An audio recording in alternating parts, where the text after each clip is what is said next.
오늘 묵상할 말씀은 4월 22일 수요일 창세기 29장 1절부터 20절의 말씀입니다. 목숨을 건지기 위해서 무려 850km나 되는 그 뜨거운 광야를 도망쳐온 한 남자를 한번 상상해 보시죠.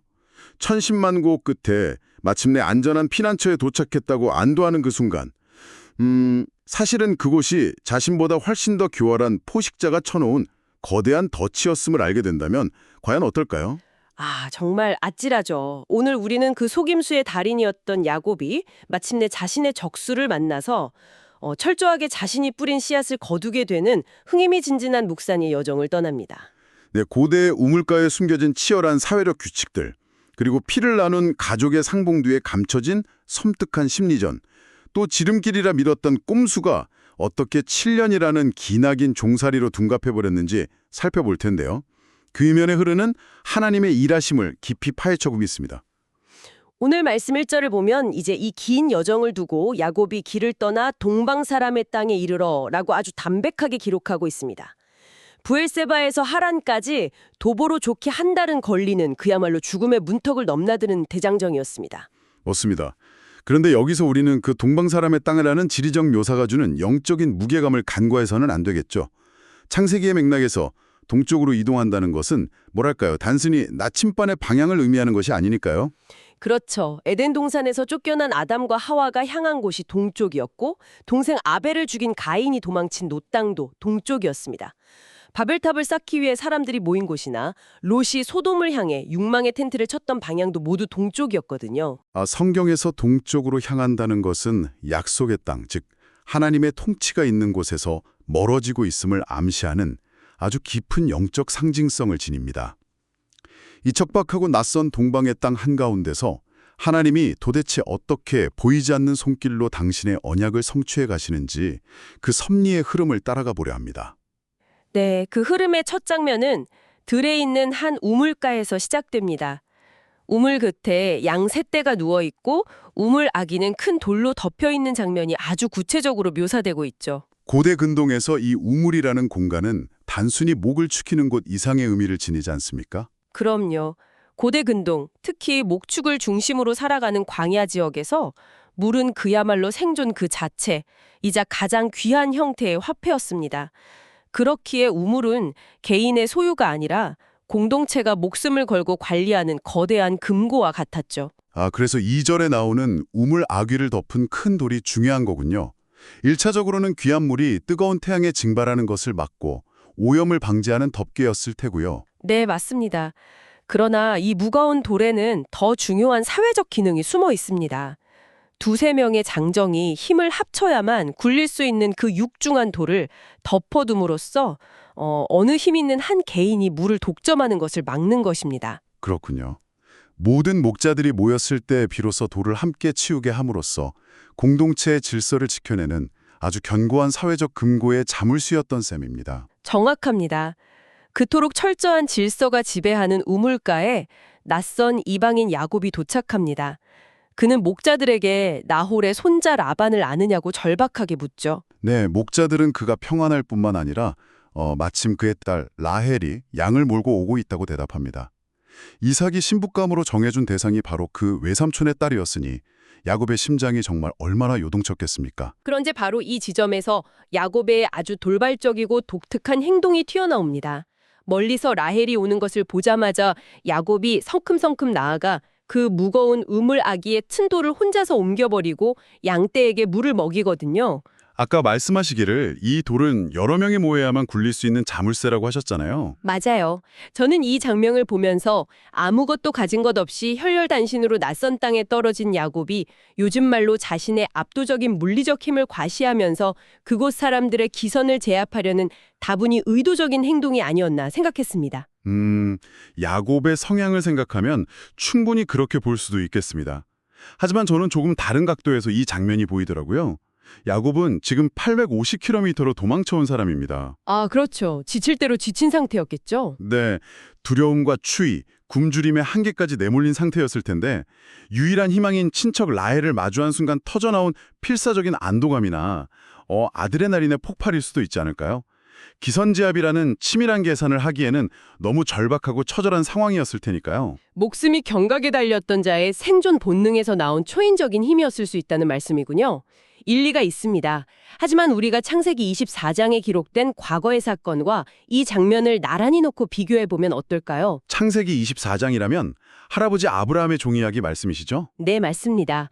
약 100년 전 아브라함의 종이 아버지 이삭의 아내 리브가를 찾기 위해 똑같이 이 하란의 우물가에 도착했을 때 그 종은 철저히 무릎을 꿇고 하나님께 엎드려 순탄한 인도를 구하는 기도를 드렸습니다. 아, 그렇네요. 그런데 놀랍게도 오늘 본문의 야곱에게서는 기도의 흔적을 단 한 줄도 찾아볼 수 없습니다. 하나님의 인도를 묻기보다 오직 자신의 억센 팔뚝과 강력한 완력을 동원해 물리적으로 돌을 치워버리는 데 집중하죠. 그렇게 대조해보니 야곱이라는 인물의 본질이 아주 선명하게 드러나네요. 무릎을 꿇는 대신 팔을 걷어붙이는 사람이 바로 야곱이었습니다. 빈털터리로 도망쳐온 그에게 이 억센 체력과 저돌적인 적극성은 앞으로 험난한 하란 생활을 버텨낼 유일한 무기처럼 보였을 것입니다. 하지만 기도가 빠진 자리에 인간의 힘이 들어서는 순간 그것은 치명적인 약점이 되거든요. 맞습니다. 자신의 힘과 꾀로 이 거대한 돌덩이도 그리고 내 삶의 문제들도 다 굴려낼 수 있다고 믿는 순간 베델에서 나와 동행하시겠다고 약속하신 하나님을 철저히 망각하게 되기 때문이죠. 내 지혜와 내 힘이 당장에 닫힌 우물을 여는 것처럼 보일지라도 결국 그것이 나를 얽어매는 자기 함정이 된다는 사실을 우리는 깊이 묵상하게 됩니다. 하지만 여기서 우리의 가슴을 뛰게 하는 것은 그토록 자신의 신만을 믿고 날뛰는 야곱의 걸음 속에서도 하나님의 선하신 섭리는 단 1초도 멈추지 않았다는 사실입니다. 네, 야곱이 도착한 곳에 마침 하란에서 온 목자들이 있었고 마침 그들이 라반을 알고 있었으며 바로 그때 마침 라반의 딸 라헬이 양을 몰고 오고 있었죠. 지금 이 말씀을 들으시는 성도님들의 삶에도 이런 기막힌 타이밍의 연속이 있지 않으셨습니까? 우리는 그것을 운이 좋았다거나 우연의 일치라고 쉽게 부르곤 합니다. 하지만 성경은 이 연속된 마침의 사건들이 결코 단순한 요행이 아님을 선포하죠. 야곱은 스스로 돌을 굴렸다고 착각했을지 모르나 그를 그 우물가로 정확한 시간에 정확한 사람 앞으로 이끄신 분은 바로 보이지 않는 하나님이십니다. 정말 아멘입니다. 베델에서 내가 너와 함께 있어 네가 어디로 가든지 너를 지키겠다고 하셨던 그 언약이 척박한 동방 땅에서 우연이라는 평범한 옷을 입고 철저한 필연으로 역사하고 있는 것입니다.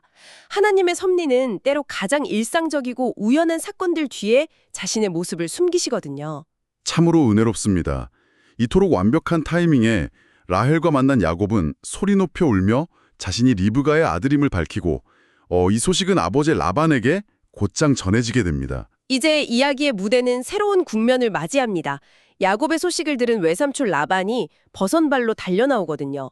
13절을 보면 조카를 영접하고 안고 입맞추며 자기 집으로 인도하여 드렸다고 합니다. 겉보기에는 잃어버린 핏줄을 만난 감동적인 가족 상봉의 한 장면 같습니다.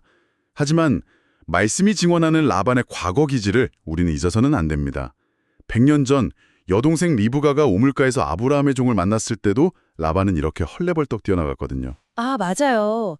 그때 라반의 눈을 사로잡았던 것은 누이의 콧걸이와 손목에서 번쩍이던 화려한 금골이었습니다. 막대한 지참금을 바리바리 싸들고 온 낙타떼를 보았던 라반이잖아요. 그런 그가 멀리서 조카 야곱이 왔다는 소식을 듣고 달려나갈 때 과거의 그 거대한 부와 예물에 대한 기대감이 전혀 없었을까요? 없었을 리가 없죠. 라반이 야곱을 껴안고 입을 맞춘 것도 고대 랍비들의 흥미로운 해석에 따르면 야곱의 옷 속에 혹시나 값비싼 보석이나 금붙이가 숨겨져 있는지 더듬어보고 냄새를 맡아보려는 은밀하고도 탐욕스러운 행동이었다고 봅니다. 와, 정말 서늘한 해석이네요. 아버지를 속이고 장자권을 가로챈 속임수의 천재 야곱과 그의 주머니를 더듬으며 재산의 크기를 가늠하는 한 수 위에 노련한 야심가 라반. 네, 저는 이 만남이 훈훈한 가족애가 아니라 서로의 패를 읽어내려는 두 체스 고수들의 치열한 영적 심리적 탐색전으로 보입니다. 막상 껴안아 보니 야곱은 지팡이 하나 달랑든 거지 행색이었습니다. 실망할 법도 한데 라반은 그를 내치지 않고 집으로 들입니다. 야곱이 자신에게 일어난 자초지종을 말하자 14절에서 라반은 너는 참으로 내 혈육이로다 라고 반응하죠. 문자적으로는 참으로 내 뼈요, 내 살이로다 라는 극진한 고백입니다. 아담이 하와에게 했던 사랑의 찬가와 같죠? 하지만 이 고백을 순수한 가족애로 받아들이기에는 라반의 계산기가 너무나 빠르게 돌아가고 있었습니다. 그렇죠. 라반은 우물가에서 무거운 돌을 홀로 굴려낸 조카의 엄청난 근력에 대한 소문을 이미 들었을 것입니다. 이 갈 곳 없는 힘센 청년을 어떻게 내 재산을 불리는데 공짜로 부려먹을 수 있을까? 아마 이렇게 생각했겠죠. 맞습니다. 이 고백은 사실 가축을 돌볼 최고의 노동력을 확보했다는 탐욕스러운 쾌재의 다른 표현이었습니다. 라반의 치밀함은 바로 이어지는 구절에서 여실히 드러납니다.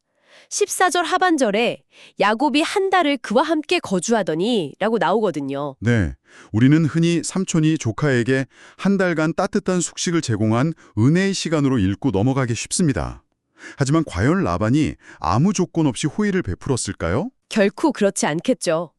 이 한 달은 현대사회로 치면 열정페이를 강요하는 혹독한 무급 인턴십 기간이었습니다. 네, 라반은 이 한 달 동안 야곱의 노동 가치가 어느 정도인지, 양을 치는 기술은 뛰어난지, 내 재산을 늘리는데 얼마나 쓸모있는 도구인지를 매 눈으로 관찰하며 철저히 저울질한 것입니다. 가족이라는 이름으로 포장된 잔인한 수습기간이었던 셈이죠. 가족의 사랑마저 철저히 손익계산서로 환산해버리는 라반의 모습이 참 섬뜩합니다. 야곱 못지않게 이제 밝은 라반이 베풀 수 있는 은혜의 유통기한은 딱 한 달이었던 것입니다. 한 달의 시험 기간이 끝나자 라반은 15절에서 드디어 야곱을 향해 본격적인 임금 협상에 금을 던집니다. 네가 비록 내 생질이나 어찌 그저 내 일을 하겠느냐? 내 품삯을 어떻게 할지 내게 말하라. 이 얼마나 공정하고 합리적인 살촌의 제안처럼 들립니까? 하지만 이것은 주도권을 완전히 쥐고 야곱을 올가매려는 고도의 심리전이었습니다. 당시 야곱은 빈털털이었고 돌아갈 고향도 없었습니다. 라반은 야곱의 가장 큰 약점을 정확히 꿰뚫어보고 있었죠. 바로 야곱을 향한 야곱의 맹목적인 사랑이었습니다. 네, 라반에게는 두 딸이 있었습니다. 언니 레아는 시력이 약했고 동생 라헬은 곱고 아리따웠죠. 여기서 레아의 시력이 약하다는 것은 눈내가 부드럽다는 긍정적 의미로도 해석되지만 중요한 것은 야곱의 시선이 오직 라헬에게만 꽂혀 있었다는 사실입니다. 야곱은 이 임금 협상에서 자신의 패를 너무나 노골적으로 드러내고 맙니다.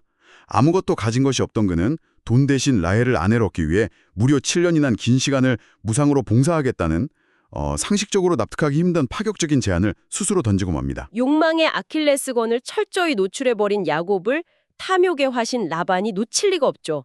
라헬을 미끼로 조카의 피 끓는 청춘과 노동력을 7년이나 독점할 수 있다니요. 라반은 속으로 쾌재를 부르며 이 거래를 흔쾌히 수락합니다. 그런데 지금 이 말씀을 묵상하시는 여러분, 여기서 성경이 숨겨둔 너무나도 뼈아픈 영적 아이러니 하나를 발견하셨습니까? 아, 어떤 부분일까요? 야곱이 고향을 떠날 때 어머니 리브가가 창세기 27장 44절에서 분명히 이렇게 당부했습니다. 형의 분노가 풀리기까지 며칠 동안만 그와 함께 거주하라. 아, 며칠이요. 맞습니다. 히브리어 원어로 야밈 아하딤이라는 단어죠. 그냥 주말 동안 잠깐 피신해 있으면 금방 돌아올 수 있을 거라 가볍게 생각했던 그 며칠이었습니다. 하지만 자신들의 얄팍한 속임수로 눈먼 아버지 이삭을 기만하여 축복을 훔쳐낸 대가는 정말 혹독했습니다. 잠깐의 소풍이 될 줄 알았던 도피길은 청춘의 뼈를 깎는 7년의 고단한 종살이로 둔갑해버렸으니까요. 자신이 뿌린 속임수의 씨앗을 가장 고통스러운 방식으로 거두게 된 것이죠. 자신이 눈이 보이지 않는 아버지를 속였듯 이제 그는 눈이 약한 레아를 앞세운 라반에게 완벽하게 속아 넘어가게 될 운명에 처하게 됩니다. 내가 지혜롭다 여겼던 그 얄팍한 잔깨가 세상에 더 강하고 교활한 계산 앞에서는 얼마나 무력하게 부서지는지를 처절하게 보여주는 대목입니다. 그렇습니다. 하나님은 야곱을 버리지 않으셨지만 그가 스스로 만든 교만의 껍질을 깨뜨리시기 위해 7년이라는 거대한 연단의 풀모블 속으로 그를 밀어 넣으신 것입니다. 내가 수단과 방법을 가리지 않고 움켜쥐려 했던 결과가 도리어 나의 손과 발을 결박하는 족쇄가 되어버린 것입니다. 하나님의 때를 기다리지 못한 인간의 조급함이 얼마나 쓰디쓴 열매를 맺는지를 우리는 두렵고 떨림으로 보게 됩니다. 그러나 오늘의 묵상은 여기서 끝이 아닙니다. 비록 7년이라는 연단의 덫에 걸렸지만 오늘 본문의 마지막 20절 말씀은 우리 가슴에 묘하고도 깊은 여운을 남깁니다. 야곱이 라헬을 위하여 7년 동안 라반을 섬겼으나 그를 사랑하는 까닭에 7년을 며칠같이 여겼더라. 여기서 다시 리브가가 말했던 며칠, 즉 야밈 아하딤이라는 단어가 등장하네요. 스스로의 꾀에 넘어가 자초한 고된 노예의 시간이었지만 라헬을 향한 그 깊고 뜨거운 사랑이 그 7년의 고통스러운 세월을 마치 며칠처럼 가볍게 뛰어넘게 만들었다는 것입니다. 저는 이 구절을 읽을 때마다 깊은 전율을 느낍니다.